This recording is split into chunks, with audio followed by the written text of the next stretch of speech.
இந்த வீடியோவில் engineering materials and மெட்டலர்ஜியை கம்ப்ளீட்டாக எப்படி நம்ம கோ த்ரோ பண்ணலாம் அப்படிங்கிறத பார்க்க போகிறோம். இந்த வீடியோ ஸ்கிப் பண்ணாமல் பாருங்கள்.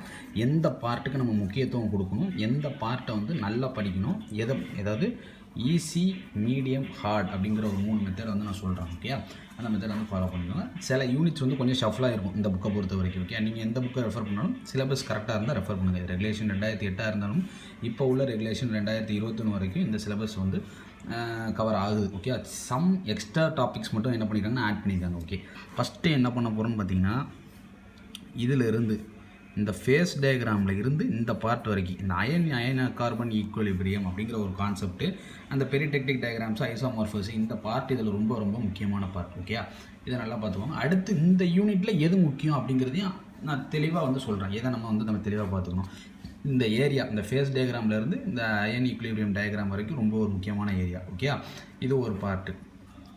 ஓகே, ரெண்டாவது இதில் வந்து என்ன பார்த்தீங்கன்னா, இந்த இதிலிருந்து இந்த கூலிங் கர்வ்ஸ், இந்த ஐசோதர்மலில் இருந்து இந்த ஹார்ட், நீங்கள் என்ன எல்லாத்தையுமே சொல்கிறீங்க அப்படின்னு சொல்லாதீங்க.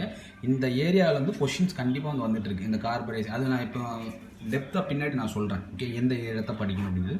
அடுத்து இங்கே பார்த்தீங்கன்னா இங்கே டெஸ்டிங்கில் இருந்து இந்த டஃப்னஸ் வரைக்கும் இந்த ஏரியாவை நல்லா கான்சன்ட்ரேட் பண்ணுங்கள். ஓகே, அந்த ஏரியாவில் எதை கான்சன்ட்ரேட் பண்ணணுன்றது நான் பின்னாடி நான் சொல்கிறேன். ஓகே, அடுத்து 4th யூனிட். சில புக்கில் வந்து யூனிட்ஸ் மாறி இருக்கலாம். ஓகே, நம்ம வந்து சிலபஸ் வச்சு ரெஃபர் பண்ணோம். இதில் வந்து இந்த கேஸ்ட் அயான்லேருந்து இந்த இது வரைக்கும் பார்த்துக்கலாம். ஓகே, சிலபஸோட அந்த பார்ட் அதில் ஒரு 10 பேஜாவது மிச்சமாகும். ஓகே, இதில் வந்து இந்த applications and properties of qualifier இது வரைக்கும், ஃபார்மாலிட்டி வரைக்கும். ஓகே, இந்த ஏரியா சொல்லியாச்சு. இப்போ இந்த இதில் என்ன பார்ட்டை ஸ்பெசிஃபிக்காக படிக்கணும். அதை ஆக்சுவலாக ஃபஸ்ட்டே நீங்கள் இதை சொல்லியிருக்க வேண்டியது என்னென்னா, ஃபஸ்ட் நான் சிலபஸை வச்சு சொல்லிவிட்டு, ஏன்னா வந்து நிறைய மார்க் ஸ்கோர் பண்ணணும் அப்படிங்கிறத இந்த ஏரியா வந்து பார்த்துக்கோங்க. இதில் 2 லைன், இதில் 2 லைன் மிச்சமாகுது, இதில் ஒரு 2 லைன் மிச்சமாகுது. ஓகே, இதில் ஒரு 1 லைன் மிச்சமாகுது. அடுத்து வந்து இதில் பார்த்திங்கன்னா ஒரு 2 லைன் மிச்சமாகுது. இதில் ஒரு 2 லைன், இது ஒரு லைன், ஒரு 3 லைன் மிச்சமாகுது. ஓகே, அந்த ஏரியாவும் நல்லா ஸ்பெசிஃபிக்காக பார்த்துங்க. இப்போ ஒவ்வொரு வீடியோலையும் ஒவ்வொரு ஏரியாலையும் என்ன கொஷின்ஸ் முக்கியம் அப்படிங்கிறத பார்க்குறேன். Unit cell. ஓகே, யூனிட் செல்லை பொறுத்த வரைக்கும் சிம்பிள் கியூபிக்கு, பாடி சென்டர்டு கியூபிக்கு, எஃப்சிசி, ஹெச்சிசிபி, அதோட அட்டாமிக் பேக் ரேடியஸு இது பாக்ஸ் மாதிரி இருக்கும். ஓகே, அதை வந்து நல்லா வந்து ரெஃபர் பண்ணிக்கோங்க. ஓகே, ப்ரீவியஸ் இதுக்கு லேட்டராக வந்து நான் வீடியோ போட முடிஞ்சால் நான் போடுறேன். இப்போதைக்கு நான் தியரி பேப்பர் தான். ஓகே, நான் கண்டென்ட் பண்ணி உங்களுக்கு சொல்லிட்டேன்னா தெளிவாக வந்து உங்களுக்கு அண்டர்ஸ்டாண்ட் பண்ணிக்கலாம் இந்த ஏரியா. ஓகே, அந்த ஏரியா யூனிட் செல் ஏரியா நல்லா வந்து பார்த்துக்கோங்க. அடுத்து மில்லர் அண்ட் டிசஸ் 3 மார்க்கில் வந்து கேட்கலாம், இல்லை சின்ன ப்ராப்ளம்ஸ் வந்து கேட்கலாம் மில்லர் அண்ட் டிசஸை பொறுத்த வரைக்கும். ஓகே, அடுத்து டிஃபெக்ட்ஸ். ஓகே, அந்த short key defect, ஃப்ரங்கல் defect, dislocation defect, அந்த மாதிரி கான்செப்ட் இதில் வந்து வரும். ஓகே, இந்த ஏரியா ஒன்று சொல்லியிருக்கிறேன். நீங்கள் என்ன புக் வச்சுருந்தாலும் இந்த ஏரியாவை நல்லா குறிச்சிக்கணும். ஓகே, அடுத்து ஓகே இவ்வளோ. ஓகே, இதில் இந்த கான்செப்டை பொறுத்த வரைக்கும் இது ரொம்ப முக்கியமானது. அடுத்து வந்து பார்த்திங்கன்னா நம்ம ஏரியா இந்த phase diagrams. Okay, phase diagram எதுக்காண்டி முக்கியமானது, கிப் phase rule, 1 component double component system அப்படிங்கிற மாதிரி ஒரு கொஷின் வந்து கண்டிப்பாக வரும். அயன் கார்பன் ஈக்குலிபிரியம் அப்படிங்கிறது. ஓகே, இந்த ஹியூமரத்துறை ரூல் வந்து என்ன பண்ணால் 3 மார்க்கில் வந்து கேட்கலாம். ஓகே, அந்த ஏரியா ரொம்ப முக்கியம். ஓகே, தென் ரெண்டாவது என்ன பார்த்தீங்கன்னா சிசி கர்வ், அதாவது அயன் கார்பைட் டயக்ராமு. இந்த கொஷின்லாம் ரொம்ப முக்கியமான கொஷின். அடுத்து என்ன பார்த்தீங்கன்னா சிசி கர்வ், கூலிங் கர்வ் அப்படிங்கிற மாதிரி ஒரு கொஷின் இருக்கும். ஓகே, அடுத்து வேறு என்ன பார்த்தீங்கன்னா அயன் கார்பன் ஈக்குலிபிரியம். ஓகே, அது வந்து இந்த ஏரியா, இதான் அந்த area iron carbon equilibrium area. Okay, இதை வந்து நல்லா வந்து ரெஃபர் பண்ணிக்கோங்க. ஓகே, இதில் நான் என்ன ஏரியா சொல்லியிருக்கோம் அந்த ஏரியா மட்டும் அயன் கார்பன் இருக்குது. ஓகே, அடுத்து வந்து இதில் அந்த கூலிங் கர்வ் மட்டும் சொல்லியிருக்கேன். ஃபேஸ் டயக்ராம் வந்து கொஞ்சம் எக்ஸ்ட்ராவும் இருக்கணும். ஹீட் ட்ரீட்மெண்ட்டை பொறுத்த வரைக்கும் அப்படியே என்ன பண்ணிடணும் பார்த்தீங்கன்னா, பின்னாடி உள்ள அந்த ஒரு 2 பார்ட் வந்து அப்படியே படிச்சிடணும். அனிலிங்னா என்ன, நார்மலைசிங்னா என்ன, குவென்ச்சிங்னா என்ன, ஹார்டனிங்னா என்ன, அந்த ஏரியா ஃபஸ்ட்டு டெஃபினேஷன் தெரிஞ்சிடணும். டெம்பரிங்னா என்ன. அடுத்து ட்ரிபிள் டி டயக்ராம் ரொம்ப ரொம்ப முக்கியம். எப்படி அயன் கார்பைட்டுக்கு முக்கியத்துவம் கொடுத்தோமோ அதே மாதிரி ட்ரிபிள் டி டயக்ராமுக்கு முக்கியத்துவம் கொடுக்கணும். ரெண்டாவது சிசிடி கர்வுக்கு முக்கியத்துவம் கொடுக்கணும். மேக்ஸிமம் இந்த ஏரியாலே ஒரு ஹாஃப் முடிஞ்சிடும். இந்த ஏரியாவிலேருந்து ஒரு ஹாஃப் கொஸ்டின் கண்டிப்பாக வரது வாய்ப்பு இருக்குது.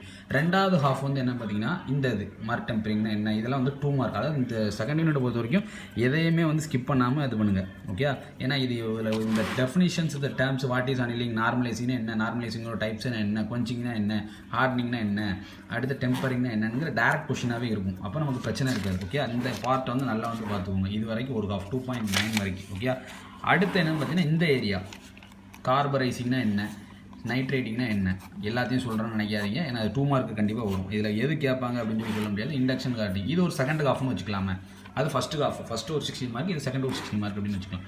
அடுத்து ஃபெரஸ் நான் ஃபெரஸ் அலாய்ஸில் இந்த ஃபெரஸ் மெட்டீரியல்ஸை மட்டும் ஒரு ஹாஃபாக வந்து எடுத்துக்கலாம். அதில் என்னது steel, plain carbon steel, low carbon steel, mild carbon steel. அது லோ கார்பன் ஸ்டீலோட கேரக்டரிஸ்டிக் ப்ராப்பர்ட்டிஸ் இப்படின்னு டிஃப்ரென்ஷியேட் பண்ணி நம்ம படிச்சுன்னு வச்சுக்கோங்களேன், முடிஞ்சிடும். இந்த ஹை கார்பன் ஸ்டீல் வரைக்கும் ஒரு ஹாஃபு. ஓகே, அடுத்து வந்து பார்த்திங்கன்னா இந்த அலாய் இந்த இது வந்து அது கூட சேர்த்து வந்து கேட்கலாம். இது ரெண்டையுமே படிச்சிட்டிங்கன்னா நம்ம என்ன பண்ணிக்கலாம் பார்த்தீங்கன்னா, இந்த கேஸ்ட் அயன் 2 மார்க்குக்கு படிச்சிக்கலாம். இந்த கேஸ்ட் அயன் வந்து தேர்ட் பார்ட்டு. ஓகே, தேர்ட் பார்ட்னா சம்டைம்ஸ் 8 மார்க்காக பிரித்தாங்கன்னா நம்ம கொஞ்சம் பிரச்சனையாகும். அதுக்கு தான் நான் என்ன சொல்கிறேன், டேர்ம்ஸை வந்து ஃபஸ்ட்டு படிக்கணும். ஸ்டீல்னா என்ன, அதோட ஸ்பெசிஃபிகேஷன்ஸ் என்ன, அதோட அமெரிக்கன் ஸ்டாண்டர்ட் என்ன, பிளெயின் கார்பன் ஸ்டீல்னா என்ன, அதோட கேரக்டரிஸ்டிக் எப்படி இருக்கும், அந்த எங்கே அப்ளை பண்ணுறாங்க. ஓகே, இது ஒரு டிஃப்ரென்ஷியேட் சார்ட் மாதிரி போட்டு ஒரு நாளில் இந்த தேர்ட் யூனிட்டை வந்து ஈஸியாக கவர் பண்ணிடலாம். செகண்ட் யூனிட்டை பொறுத்த வரைக்கும் இந்த டேர்ம் என்ன, நைட்ரேட்டிங்னா என்ன ப்ராசஸ், சைனைடிங் என்ன பண்ணுது, லிக்விட் கார்பனைசிங் என்ன பண்ணுது, ஃப்ளேம் ஹார்டனிங்னா என்ன. ஓகே, அடுத்து இண்டக்ஷன் ஹார்டனிங்னா என்ன, அது எப்படி யூஸ் ஆகுது, எங்கே அப்ளை பண்ணுறாங்க, ப்ரொசீஜர் எங்கே அப்ளை பண்ணுறாங்க. ஓகே, அந்த புக்கு மாதிரி ஒரு புக்கு இருந்ததுன்னா உங்களுக்கு யூஸ்ஃபுல்லாக இருக்கும். ஓகே, அடுத்து கேஸ்ட் அயனை தேர்ட் பார்ட்டை வந்து வச்சுக்கலாம். ஃபஸ்ட்டு 2 பார்ட்டை வந்து நம்ம தெளிவாக படிச்சிட்டாங்களா வச்சுக்கோங்களேன். தேர்ட் பார்ட்டுக்கு வந்து தேவைப்படாது. ஃபஸ்ட்டு 2 பார்ட் நல்லா தெளிவாக படிச்சுக்கணும். எது ஸ்டீலோட கம்போசிஷன் ஃபுல்லாக சேர்ந்து ஒரு ஹாஃப். ஓகே, ஸ்டீலோட கம்போசிஷன் ஃபுல்லாக சேர்ந்து ஒரு ஹாஃப். அடுத்து கேஸ்ட் அயன் ஒரு ஹாஃப். ஓகே, இது ஸ்டீலுக்கு ஒரு ஹாஃப் படிச்சுக்கலாம், இது செகண்ட். அதாவது நான் ஸ்டீலை வந்து ஏன் 2 துண்டாக பிரிச்சுக்குன்னு பார்த்தீங்கன்னா, low carbon steel, medium carbon steel, high carbon steel இது எல்லாமே ஒரு ஹாஃப். ஓகே, ஸ்டெயின்லெஸ் ஸ்டீல் இது எல்லாம் ஒரு ஹாஃப். அடுத்து கேஸ்ட் அயன் அப்படிங்கிறது தனி. இது கேஸ்ட் அயன் என்ன, ஒரு கிரே கேஸ்டன், ஒயிட் கேஸ்டன், மிலபிள் கேஸ்டன். கிரே கேஸ்டன்னா என்ன, அதோட மைக்ரோ ஸ்ட்ரக்சர் எப்படி இருக்கும், அதை பற்றி ஒரு 2-3 ஒரு 10 லைன். ஓகே, 10 லைன் வர்ற மாதிரி என்ன பண்ணிக்கோங்கன்னா தெளிவாக வந்து படித்து வச்சுக்கோங்க. ஓகே, இது ஒரு ஹாஃப் நான் சொல்லியாச்சா. அதான் நான் மெட்டாலிக் கூட உங்களுக்கு உங்கள் விருப்பம் தான். நான் மெட்டாலிக் நான் வந்து மெட்டாலிக் அண்ட் இந்த ப்ராப்பர்ட்டிஸ் நான் பார்த்துட்டேன் அப்படின்னா கூட நான் மெட்டாலிக் தேவையில்லை. அடுத்து வந்து என்னன்னு சொன்னேன்னா, இந்த டெஸ்ட்டில் வந்து பார்த்திங்கன்னா ஃபட்டிக் டெஸ்ட்டு கண்டிப்பாக வரும். ஃபட்டிக் டெஸ்ட்டில் வந்து brittle fracture, ductile fracture, fatigue fracture. இந்த ஃப்ராக்சரில் ஒரு கொஷின் கண்டிப்பாக இருக்கும். இந்த 5.3லேருந்து வச்சுக்கலாமா. ஓகே, 5.3லேருந்து 5.4, 5.5, 5.6, 5.7 ஃபட்டிக் ஃப்ராக்சர் எப்படி நடக்குது. அதில் இந்த எஸ்என் கர்வ் ரொம்ப முக்கியம். எஸ்என் கர்வ், இந்த ஸ்ட்ரெஸ்ஸு சைக்கிள்ஸு, இந்த மாதிரி பாயிண்ட்ஸ்லாம் ரொம்ப முக்கியம். ஓகே, கிரிஃபித் தியரி, இந்த கான்செப்ட் 5.3லேருந்து 5.7 வரைக்கும் நான் சொல்லியிருக்கேன். ஓகே, அடுத்து இது செகண்ட் ஹாஃபில் எந்த ஏரியா முக்கியம்னா க்ரீப், இது 2 மார்க்கில் கேட்பாங்க. ஓகே, அடுத்து எந்த ஹாஃபில் எது முக்கியம்னு பார்த்தீங்கன்னா இந்த ஏரியா பிரெனல் ஹார்னஸ்ட்டு, விக்கர் ஹார்னஸ்ஸு, இம்பேக்ட் டெஸ்ட்டில் ஐசார்டு, சார்பி அப்படின்னு ஒரு 2 டெஸ்ட்டு வரும். ஓகே, இந்த ஏரியா ரொம்ப முக்கியம். ஸ்ட்ரைட் கொஷினாக இருக்கும். பிரெனல் ஹார்னஸ் டெஸ்ட்டை பற்றி எழுதுங்க, விக்கர் ஹார்னஸ் டெஸ்ட்டை பற்றி எழுதுங்க, ராக்வால் ஹார்னஸ் பற்றி எழுதுங்க, இந்த ஹார்னஸ் டெஸ்ட்டை பற்றி எழுதுங்க அப்படின்னு சொல்லி சொல்லுவாங்க. ஃபட்டிக் டெஸ்ட்டுங்கிறது நம்ம ஃபஸ்ட்லேயே வந்துடுது, க்ரீப் டெஸ்ட்டுங்கிறது ஃபஸ்ட்லேயே வந்துடுது. எப்படி நம்ம பண்ணுவோம் அப்படிங்கிறது வந்துடுது. ஓகே, அப்போ நான் என்ன சொல்லியிருக்கேன், இதில் ஃபட்டிக் ஃப்ராக்சர் டெஸ்ட்டு இதெல்லாம் தனி. அடுத்து ஹாஃப் ஒன்று பார்த்தீங்கன்னா ஹார்ட்னஸ் டெஸ்ட்டு தனி. ஓகே, 4 பார்ட்டாக நான் என்ன பண்ணியாச்சு, கொஷின் பேப்பரை சொல்லியாச்சு.